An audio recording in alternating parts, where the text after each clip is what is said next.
Hello everyone, doctor Fakhar gynaecologist. बहुत बार ये मैसेजेस आते हैं हमारे पास, आपको लगता है कि चलो ठीक है, मैसेज भेज दिया, डॉक्टर मुझे खांसी हो रही है, काइंडली गिव मी मेडिकेशंस। और उसके बाद जब वक्त नहीं रहता है चेम्बर का तो मुझे ये सवाल करने पड़ते हैं, चलो ठीक है बताओ, गले में दर्द है कि नहीं है, फीवर हो रहा है कि नहीं हो रहा है, और खांसी हो रही है तो सांस की प्रॉब्लम्स हो रही है। मैं बोलती हूँ कि अगर इस तरह की प्रॉब्लम्स हैं तो डायरेक्ट डॉक्टर को कंसल्ट कर सकते हैं आप, वो ज़्यादा आपके लिए बेहतर होगा। कोई भी खांसी अगर फीवर के साथ हो रही है तो उसको हम लोग बहुत सीरियसली लेते हैं।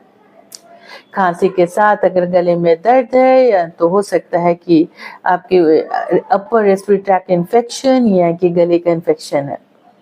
लेकिन अगर खांसी है, सांस की प्रॉब्लम हो रही है और बहुत ज़्यादा खांसी हो रही है जो बिल्कुल ठीक नहीं हो रही है, ऐसे में चेस्ट फिजिशियंस को दिखाना ज़रूरी होता है। चेस्ट का एग्जामिनेशन भी बहुत ज़रूरी होता है।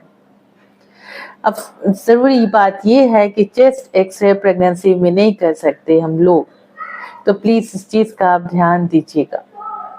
तो चेस्ट फिजिशियंस आपको स्टेरॉइड की दवा हो सकती है कि इनहेलर आपको दें। और ये सवाल फट से प्रिस्क्रिप्शन में मेरे पास आता है कि मैम ये सब दवाइयाँ हैं, प्लीज स्टार्ट करें कि नहीं करें। मैं समझती हूँ कि आपको मुझ पे ज्यादा भरोसा है, इसलिए मैं बता देती हूँ कि ठीक है, स्टेरॉइड्स की जो इनहेलर होते हैं वो शरीर पे काफी कम ब्लड में जाते हैं, तो इसलिए आपके लिए और आपकी बेबी के लिए बिल्कुल सेफ है, आप इसको जरूर लेते हैं। क्या होता है कि कुछ लोग स्टेरॉइड का इनहेलर ले करके फिर जल्दी से बंद कर देते हैं। इनहेलर जो स्टेरॉइड्स की होती है उसको तुरंत नहीं बंद करते, उसके लिए आपको धीरे धीरे धीरे करके बंद करना पड़ता है। ये बहुत इंपॉर्टेंट चीज है और आप उसको बहुत अच्छे से ध्यान दीजिएगा। इसके अलावा रेगुलर लाइफ में ब्रीदिंग एक्सरसाइज जो है आपके लिए बहुत इंपॉर्टेंट है। ठंडा पानी नहीं पीना होता है, सुबह की ठंडी हवा में नहीं निकलना होता है। क्या होता है नहीं कि हल्की सी ठंड जो सुबह में होती है, पोल्यूशन की वजह से सारे डस्ट पार्टिकल्स नीचे आ जाते हैं, उसकी वजह से इन्फेक्शंस और एलर्जी दोनों साथ साथ आपके सीने को अटैक करता है। और किसी किसी को इम्यून सिस्टम खुद का इतना कम होता है कि वो इस बैक्टीरिया से फाइट नहीं कर सकते।